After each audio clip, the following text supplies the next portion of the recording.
Bonjour à tous. X-Men Days of Future Past, réalisé par Bryan Singer avec tout le casting habituel, Hugh Jackman, Patrick Stewart, Ian McKellen, Anna Paquin. Ça veut dire qu'elle en a deux. Elle en a pas qu'une. Pardon. Avec qui d'autre?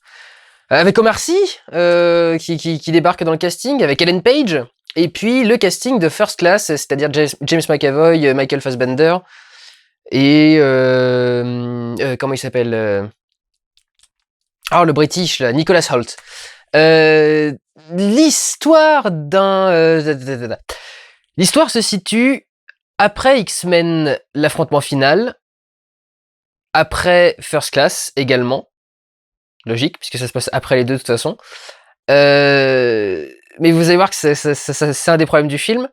L'histoire, c'est que dans le futur, l'humanité a pris la pire route possible, c'est-à-dire que les mutants sont devenus des ennemis à abattre, et sont poursuivis inlassablement par des sentinelles qui repèrent leur ADN, les repèrent de loin, arrivent à s'adapter à leur pouvoir pour leur résister, et leur cassent la gueule. La seule solution pour eux étant donc d'utiliser une capacité spéciale de Kitty Pryde, Kitty Pryde, je ne sais pas. J'ai jamais lu un comics de X-Men. Donc Kitty, qui doit du coup faire des retours dans le passé, mais elle sait faire que quelques semaines. Donc pour que l'esprit puisse résister à un retour en arrière énorme jusqu'en années 70, elle renvoie Wolverine, Hugh Jackman, contacter les X-Men du passé pour empêcher que le futur n'existe. Alors, je l'ai déjà dit sur Facebook, pour ceux qui vont sur le Facebook, je n'ai pas aimé le film, principalement pour des raisons de scénario, parce que niveau réalisation et en soi, en tant que divertissement, c'est tout à fait divertissant, ça a réussi son œuvre. Mais j'ai beaucoup de mal à rentrer dedans, je trouve qu'il y a énormément de défauts par rapport au film lui-même et par rapport au film dans la saga. Et malheureusement, X-Men n'est pas, comme d'autres comics, juste un défouloir. X-Men est une série qui a un message, c'est une série qui a du sens. Les X-Men représentent quelque chose, représentent même énormément de choses. Et j'ai du mal à faire juste un divertissement avec. À la limite, un Wolverine, avec juste un personnage dedans, oui. Mais à partir du moment où c'est un ensemble, où il y a plusieurs personnages, ça peut pas être juste du divertissement. Ça va être compliqué de faire une review sans spoilers, mais je vais faire de mon mieux. Si jamais il devait y en avoir, je vous le signalerai avant que ça ne sorte. Et puis voilà. Et ben écoutez, on y va. Premièrement, je vais évoquer les problèmes liés à la saga, parce que j'ai déjà évoqué vite fait dans le résumé, parce que en plus ce sera rapide et je pourrai passer au film lui-même ensuite. C'est un bordel, cette saga. Et cette timeline n'a aucun sens. Ou plutôt, elle va dans tous les sens en même temps, donc elle en a pas un précis. Ça fait deux. De nombreux éléments sont en contradiction avec soit la première trilogie de films, soit First Class. Et le problème, c'est que ils n'ont aucun souci à rompre les timelines de ces deux choses différentes. C'est-à-dire qu'ils auraient pu, par exemple, décider, il avait été annoncé que First Class serait un reboot de la saga X-Men. Donc si on l'a annoncé comme un reboot, on peut très bien partir sur ce film-là, en se disant, bon ben voilà, c'est un reboot, donc on repart à zéro, et les X-Men du futur, c'est les mêmes acteurs qu'avant, mais c'est d'autres X-Men du futur qui n'ont pas vécu ce qu'ont vécu les autres avant. Or, ils ont vécu tout ce qu'ont vécu les autres avant. Et puis, comme c'est un film sur le voyage dans le temps, il y avait ultra moyen de repartir à zéro. On pouvait expliquer, s'ils étaient par exemple revenus dans le temps encore un petit peu avant First Class, par exemple, ça aurait pu expliquer certains événements, certaines modifications, s'ils sont arrivés, qu'ils ont modifié des trucs, enfin voilà. Ça aurait pu faire plein de choses, et ils en profitent pas, ils préfèrent faire un truc merdique. Bon, ça, je ne peux pas en parler.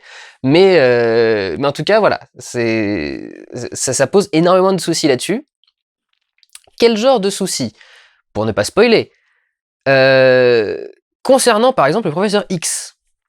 Charles, comment il s'appelle d'ailleurs? Charles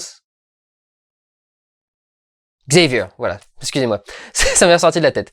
Le professeur X n'a plus l'usage de ses jambes, mais est montré au début de X-Men le commencement, dans X-Men 3, en train de marcher, normal, alors qu'il est déjà joué par Patrick Stewart, qui il a donc, je sais plus, dans les 50, 60 ans dans le film, un truc dans ce genre-là, mais un peu plus jeune que dans le reste.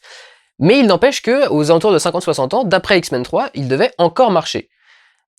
Et il se passe des événements à la fin de Days of Future Past qui invalident, enfin qui montrent clairement que le 3 était censé être inclus dans la timeline. C'est pas comme s'ils avaient dit le 3 on s'en fout, on le prend pas dedans. C'est comme il aurait pu le faire avec, comme Bryan Singer l'a déjà fait avec les Superman par exemple, où il a décidé de ne pas compter le 3 et le 4. Là pour le coup, clairement, avec certains points de scénario, le 3 est censé compter pour celui-ci. Pourtant, d'après First Class, le professeur X a perdu l'usage de ses jambes à la fin de First Class, pendant l'incident de la baie des cochons. Et voilà, enfin je veux dire, déjà il y a un truc qui colle pas, quoi. C'était déjà le bordel avant, mais alors maintenant c'est encore pire. Et vraiment, ça va dans tous les sens, et il y a plein de bugs à ce niveau-là. Je vous en donne pas énormément, je vous en donne qu'un pour vous indiquer à quoi ça ressemble, mais si je vous en donne les autres, je vous spoilerai le film, mais il y en a vraiment énormément. Il y a plein de choses qui ne sont plus du tout cohérentes avec le film précédent. Les films précédents. Je vais pas vous donner du coup 36 000 exemples, justement, c'est ce que je viens de dire. Je vais peut-être passer directement au problème du film en lui-même. Le film est très drôle, il est très divertissant, visuellement il y a des plans qui sont assez intéressants, ce qui colle à une façon de penser les films X-Men de Bryan Singer, que je vais développer. Alors oui, je vais vous en parler maintenant, mais pour ceux qui me suivent, le prochain Pourquoi j'ai rêvé tort sera sur X-Men, bien entendu, mais en ce moment je suis littéralement débordé de travail, donc il est possible qu'il ait un petit peu de retard, mais j'essaierai quand même de vous le sortir avant la sortie de Days of Future Past. Donc il y a toujours des scènes extrêmement bien réalisées, il y a des choses très sympas, et le film est très très drôle. Ça, c'est quelque chose auquel je m'attendais pas du tout, mais après tout, c'est une marque des blockbusters souvent. C'est de faire preuve d'un certain humour. Il y avait des choses déjà drôles dans les premiers X-Men de Singer. Il y avait le moment où Wolverine fait une griffe d'honneur à Scott quand il sort ses 3 griffes et qu'il en rentre que 2. Ou le chat qui lèche le thé glacé sur la table dans le deuxième. Donc il y avait déjà des petits drôles. Là vraiment, il y a des trucs. Enfin, c'est limite un film comique et c'est hilarant. Vraiment, c'est que des choses par rapport à l'univers de X-Men, mais à chaque fois qu'il y a une petite allusion, une petite blague là-dessus dans le film, c'est toujours très très drôle et on est mort de rire. Donc ça, pour le coup, c'est très bien foutu. Après, les problèmes du film en lui-même. Beaucoup trop de fanservice. Et ça, c'est quelque chose qui me gonfle énormément dans les Avengers, dans les X-Men, dans tous les trucs de comics. Faut pas oublier quand même que les films de comics font pas 400 millions d'entrées uniquement avec les fans de comics. Les fans de comics, ce sont une part mineure de l'audience des adaptations de comics au cinéma. Et il faudrait arrêter de faire des films que pour leur faire plaisir, ou alors de penser à leur faire plaisir sans du tout penser à faire un bon film global, général, pour le reste du public à côté.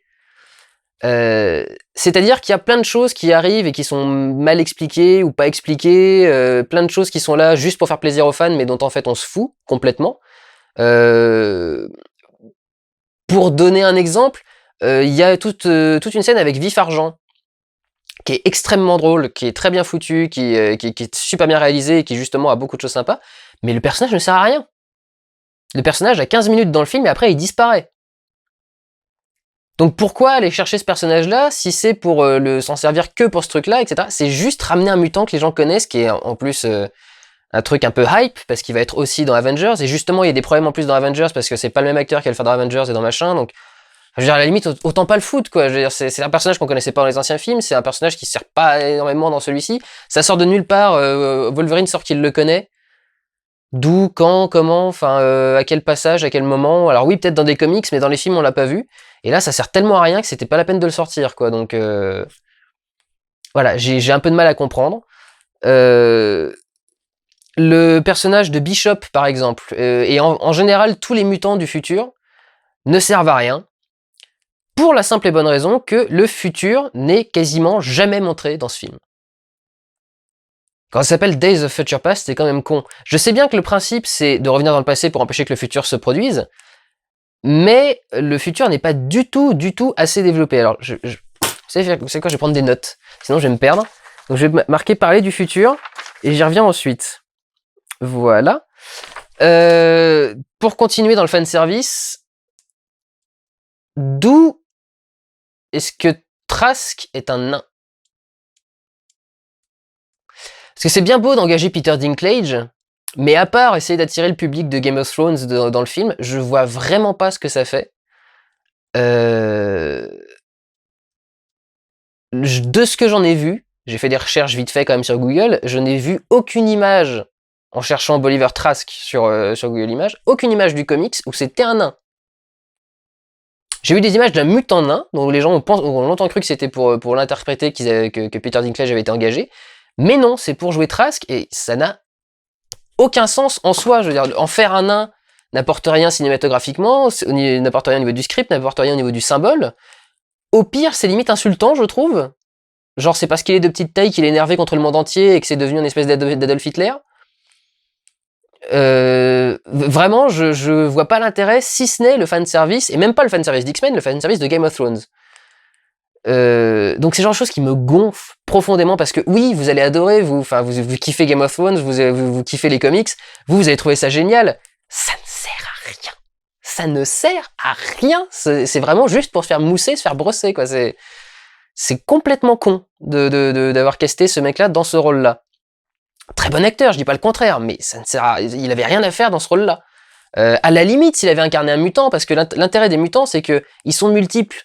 Ils sont afro-américains, ils sont asiatiques, ils sont handicapés, ils sont bien portants, ils ont des membres en moins, ils ont des membres en trop, leur mutation elle est visible ou pas visible.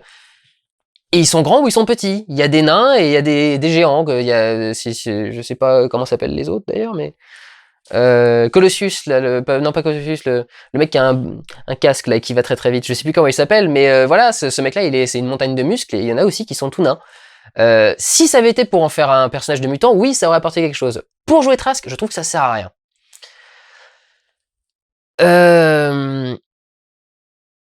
Et alors, bon, passons sur le fanservice, passons au reste, aux deux plus gros problèmes selon moi, le futur et le scénario. Le futur, donc, n'est quasiment pas montré, et concernant donc les mutants qu'ils ont annoncés, et le personnage de Marcy, donc Bishop, il n'y a même pas une ligne de dialogue pour expliquer ce qu'ils font là. Comment ils ont rejoint le groupe, comment ils se sont rencontrés, comment ils ont fait ci et ça, enfin c'est quelque chose d'extrêmement bizarre. Ah tiens, je me rappelle d'un truc, il n'explique absolument pas comment le professeur X est revenu à la vie. Alors là aussi, un truc de comics, semble-t-il, que dans le comics, il a un frère jumeau qui justement a une mort cérébrale, donc il peut reprendre son corps, et ils se ressemblent exactement comme deux gouttes d'eau, et puis ils sont tous les deux paralysés aussi, tant qu'on y est. Enfin, c'est vraiment une logique de comics, et alors justement, logique de comics, ça va revenir dans les scénarios.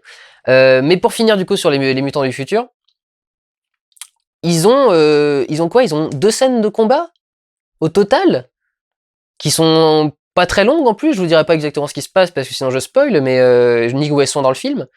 Mais pas des scènes monstrueuses, pas ouf. C'est ça le truc, c'est que on n'a pas le temps de s'attacher à eux. Et aurait-on eu le temps, je vois pas comment on peut s'attacher à eux, parce qu'ils ont rien de spécial. Le Bishop là, ça ressemble plus à un mutant technologique qu'à un mutant tout court. L'idée, c'est qu'il aspire des pouvoirs et qu'il les envoie dans un canon. Alors comment ça fonctionne le canon? Comment ça marche? Pourquoi est-ce qu'il a un canon? Enfin, une mutation, ça doit venir de lui, ça doit pas venir d'un canon. Ou est-ce que c'est le même système que les lunettes de Cyclope? Est-ce que c'est un système qui canalise ses énergies? Mais alors comment ça fonctionne? On explique les lunettes de Cyclope dans le premier quand même. Enfin, dans les premiers. On explique vite fait on voit qu'il y a une molette qui règle la puissance, il y a des trucs dans ce genre-là. Enfin, je veux dire, c'est assez visible. Là, un canon, à part s'il met le câble du canon dans son cul, je vois pas trop comment le canon sort de l'énergie. Vraiment. Donc, pas assez de temps où on les voit, et ils sont pas assez développés pour ça. Enfin, ils sont pas monstrueusement classe à voir comme ça. Sûrement, quand on a lu les comics, on sait que c'est des personnages intéressants et on les aime bien. Mais là, comme ça, tel quel, pour moi qui n'y connais rien, je vois le personnage arriver, je me dis, bah, Ouais, c'est Omar Sy, il parle bien français, en même temps il a 4 mots dans le film, donc ça c'est plutôt pas mal qu'il les articule. Il parle bien anglais, mais il a 4 mots dans le film, donc c'est pas plus mal qu'il articule. Euh, et puis il joue pas, il joue pas énormément de scènes. Il a pas beaucoup d'émotions à jouer, si ce n'est être dans une phase de combat. Euh, et globalement, en ce qui concerne le futur, je trouve qu'il est pas ni motivant, ni inspirant, ni crédible. C'est-à-dire qu'on nous présente ce futur, je trouve qu'au niveau du design, c'est très moche. Je trouve que les sentinelles ressemblent à rien. Les vaisseaux cargo qui portent les sentinelles ont aucun design, aucune classe. Enfin, ça devrait être un truc qui te fout les boules en principe quand ça arrive, et là c'est juste un pavé avec un truc un peu plus large en bas. Enfin, ça ressemble à rien, quoi. Il y a aucun design là-dessus. C'est une boîte. Euh, donc rien qui inspire vraiment la peur ni quoi que ce soit. Alors donc leur design est très très très bizarre. Mais il y a toute une histoire de scénario là-dedans. Je viens au scénario.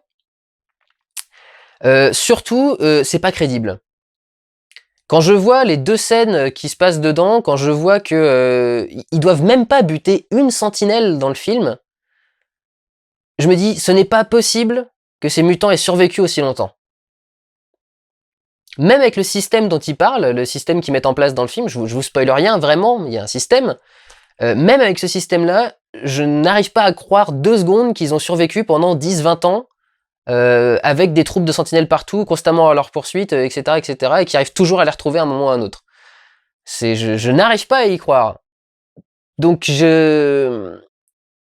je suis pas, ça me motive pas à ce que le scénario du passé avance, parce que de toute façon, pour moi, j'arrive pas à croire à ce futur. Il est complètement artificiel. Enfin, c'est pas cohérent 2 secondes, que vu les conditions dans lesquelles ils vivent, c'est pas logique 2 secondes.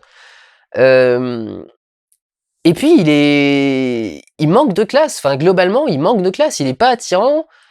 L'endroit où ils sont, c'est un espèce de temple tout bizarre là, en Chine, je crois. Un temple tout bizarre, ça fait à peine raciste. Un temple chinois quelconque, qui est enfermé dans une montagne et un peu caché. Ils sont pas spécialement classe, pas spécialement bien foutus. Je sais pas pourquoi je devrais avoir peur que ces gens meurent. C'est-à-dire, outre l'idée que c'est pas bien que les gens meurent, évidemment, mais je veux dire, c'est la base. Donc, faut nous donner une raison en plus que ça dans un film pour qu'on marche pour ces gens-là. Qu'est-ce qu'ils ont de si important? Pourquoi est-ce qu'ils sont si forts que ça? Par exemple, je ne sais pas s'il y a d'autres mutants encore en vie. On s'intéresse au groupe du professeur dans le futur, mais rien ne nous dit qu'il n'y en a pas d'autres, rien ne nous dit qu'il n'y en a pas d'autres qui ont un plan, qui font la même chose. Il y a plein de mutants qui ont les mêmes pouvoirs, donc ça se trouve, il y a voilà. C'est pas suffisamment présenté et exposé pour que ça me pousse à m'intéresser au truc et que ça me pousse à me battre pour eux. Donc je trouve que c'est quand même assez dommageable et assez chiant. Et puis alors passons au scénario. Globalement, énormément de choses qui ne servent à rien. Et de gros problèmes au niveau du développement des personnages. Je crois pas 2 secondes à ce qui se passe pour le jeune Charles dans le film. Ce n'est pas possible. Ce personnage-là, ça ne lui arrive pas. C'est pas logique, c'est pas normal. C'est pas cohérent. C'est même pas... c'est même pas avoir un arc ou un aboutissement à faire. C'est que le personnage, de toute façon, a toujours été, depuis qu'il a 8 ans presque, nous l'a montré First Class, ça a toujours été un mec très diplomate, très moral, extrêmement... qui donne une grande importance à ce genre de valeurs. Et je n'arrive pas à croire ce qu'il devient au début du film, surtout que ça dure pas très longtemps. Donc pas trop compris non plus pourquoi rajouter ça, qu'est-ce que ça change, qu'est-ce que ça ajoute, qu'est-ce que ça met, qu'est-ce que ça... Je vois pas. Je vois vraiment pas. Toute une histoire qui a été rajoutée par rapport à Magneto, qui ne sert à rien, qui vient des comics très probablement, mais qui vraiment ne sert à rien. Oh, ça je peux vous le dire parce que ça spoil rien. Lié, c'est soi-disant, à l'histoire de l'assassinat de Kennedy. Magneto aurait quelque chose à voir avec l'assassinat de Kennedy. Ce qui est sans doute très cool dans un univers de comics, mais là je trouve vraiment ça sert à rien de le dire, ça sert à rien de le faire. Ça amène Magneto dans un endroit où on se fout complètement qu'il soit, et qui en plus n'est pas cohérent avec le reste du truc. Et au niveau des mutations, au niveau de respect des personnages, il y a beaucoup d'incohérences. Comment est-ce que le professeur peut laisser Hank McCoy développer un sérum qui annihile les pouvoirs de mutants?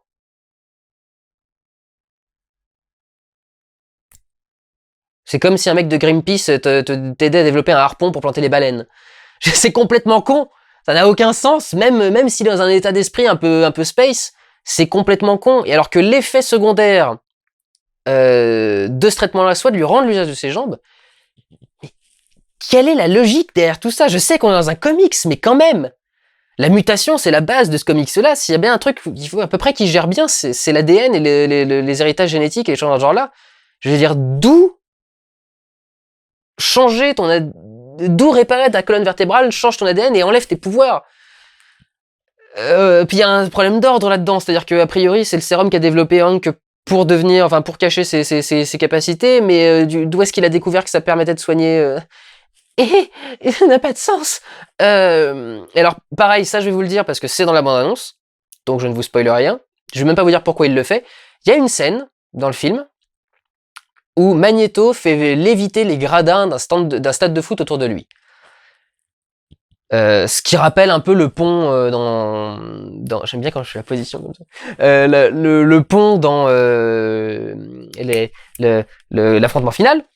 Quand il faisait voler le pont de San Francisco au-dessus de l'océan. En soit très bien. Mais alors, comment vous expliquer qu'il suffise de le mettre là où il est dans le film? Je ne peux pas spoiler, quelle horreur. Là où il est dans le film, pour que d'un seul coup, il ne puisse pas appeler un truc de métal. Le mec peut soulever un stade de 1000 personnes, il y a bien plus que 1000 personnes dans un stade. Le mec peut soulever un stade de baseball entier. Mais il suffit que vous le mettiez quelque part. Je peux rien dire, c'est horrible. Il sort dans 10 jours. Il suffit que vous le mettiez quelque part et il peut plus accéder à rien. Souvenez-vous de la prison de plastique dans X-Men 2, à la fin de X-Men 1 et dans X-Men 2. La prison de plastique, on savait pas trop où est-ce qu'elle était exactement. Donc, quand il est dedans, ça paraît plausible qu'il n'y ait pas de métal à proximité et qu'il puisse pas du coup l'utiliser, l'appeler à lui, etc. On va dire qu'il se passe quelque chose de similaire dans ce film-là, pour pas trop vous orienter, mais s'il suffit qu'il soit à 100 mètres sous terre pour qu'il puisse plus faire revenir du métal, mais que d'un côté il peut soulever des stades, cohérence. Problème de cohérence. Et ça, c'est un truc typique de comics. Dans les comics, c'est pareil. J'avais quelqu'un qui m'a contacté il y a pas longtemps en me disant ouais, quand ils ont adapté Spider-Man en film, je trouve ça nul. Il y a des, je dis ça comme ça parce que il était pas con du tout le mec. C'est pas ma façon de raconter les histoires. Il faut ça dans le film, c'est nul. Et il est censé avoir ses sens d'araignée. Et d'un côté, il y a des ennemis qui arrivent à le prendre de vitesse et lui donner des coups. Et je lui dis bah oui, mais ça arrive aussi. Enfin, je veux dire, toi, sur le principe, tu sais lire, mais ça t'empêche pas que des fois tu lis mal le mot et t'en lis un mauvais. C'est pas parce qu'il a des sens d'araignée qu'ils sont toujours, qu'ils marchent toujours à fond la caisse et qu'il est machin. Il y a peut-être des moments où ça marche plus. Et il me dit ouais, mais dans les films, je trouve que dans les films, ça arrive souvent. Oui, dans les comics aussi. Dans les comics aussi, il y a plein de moments comme ça où les pouvoirs n'ont plus du tout de sens, du tout de logique, où tu dis mais pourquoi est-ce qu'il s'emmerde à faire ça alors qu'il peut faire ça? Enfin, des choses dans ce genre-là. Et là, dans ce film-là, il y a voilà. Typiquement, ce problème avec Magneto, je comprends pas que ça passe les réécritures et les différentes versions du script. C'est les mecs se disent jamais, on va juste rajouter un 0 à la profondeur ou un truc dans ce genre-là. Enfin, je sais pas, moi, démerdez-vous, mais faites un truc. Merde. Donc voilà, petit problème de cohérence à ce niveau-là. Est-ce que je vais rajouter autre chose? Globalement, voilà, le problème c'est que je trouve qu'il y a énormément de soucis de continuité par rapport à ce qui a été fait avant, dans le film en lui-même. Si, alors autre chose, je comprends pas pourquoi avoir fait de... Ah ça, je sais pas s'ils le disent. Je vais regarder vite fait un petit résumé. pour voir si... Ah non, ils le disent pas. Bon. Il y a un personnage qui est central pour résoudre l'intrigue de Days of Future Past, et je comprends pas pourquoi. Parce que dans aucun des films précédents, si ce n'est First Class, qui d'ailleurs avait foutu complètement la merde déjà dans la cohérence des films, First Class était vraiment foutu la merde dans beaucoup de choses. Vous l'avez adoré, mais alors vraiment c'est des fois vous vous pardonnez pas à certains problèmes dans les films, et puis des fois vous les adorez tellement qu'il y a les mêmes problèmes, vous ne les voyez pas du tout. C'est moi encore, généralement j'ajoute des histoires de circonstances derrière, c'est-à-dire que je dis bon bah oui dans cette circonstance-là ça marche, mais dans celle-là ça marche pas. Vous des fois c'est qu'un souci quoi, c'est du moment que vous avez aimé vous vous en foutez des problèmes. Je dis pas à vous de général, hein, c'est ceux d'entre vous qui fonctionnent comme ça. Ça n'avait pas, enfin ça a toujours été un personnage mineur, même si elle était, si ils étaient secondaires, plus ou moins primaires dans certains des films. Jamais ils ont eu, il n'a eu, je veux dire, comme ça c'est global. Jamais il n'a eu de rôle décisionnaire, jamais il n'a eu de rôle important, ce mutant. Jamais il n'a eu de responsabilité. On lui a souvent donné des missions, mais on lui a pas donné de responsabilité. Et du coup, j'arrive pas à comprendre pourquoi en faire un élément aussi important de First Class et de celui-ci. Je sais qu'il est classe et très design, etc. Mais les explications qu'il donne dans le truc et la raison pour laquelle ils sont centraux, ou pareil, c'est alors depuis quand est-ce qu'on peut transposer les lois de l'ADN à du métal? Je ne sais pas.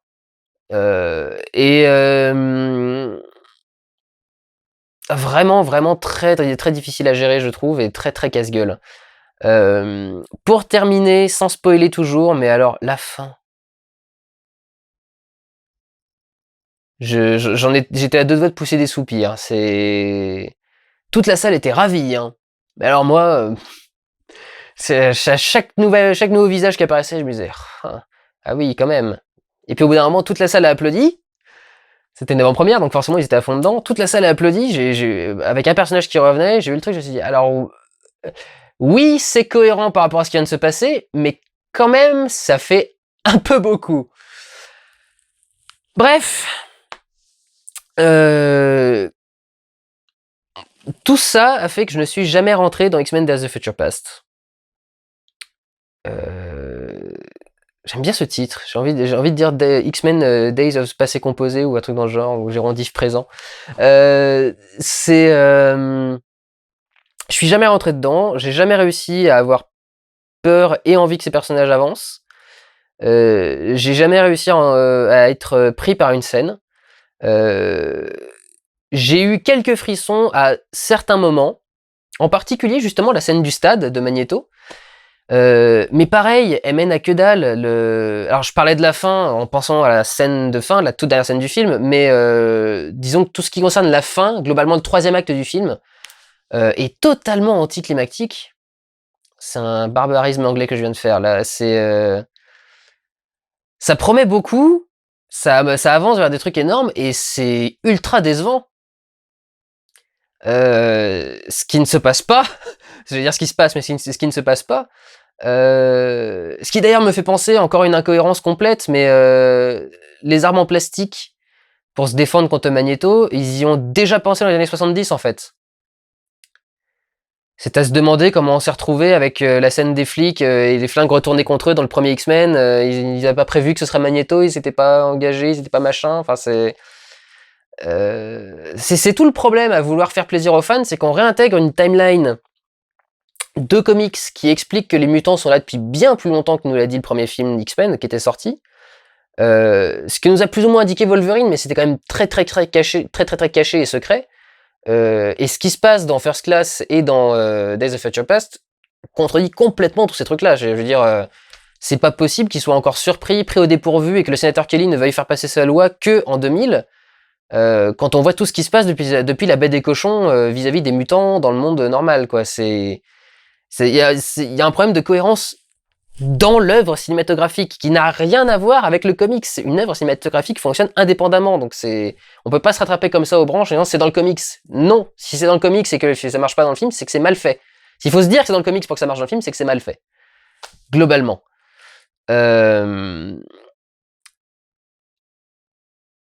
Donc ouais, cette fin est... Je la trouve molle. Je la trouve super décevante. C'est même le montage parallèle est pas très très intéressant parce qu'il se passe pas grand chose dans ce qu'il y a dans l'autre montage. Donc vraiment, je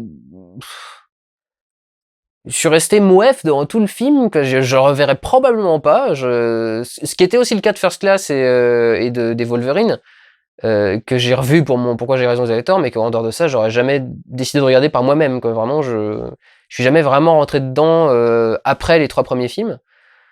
Donc voilà. Mais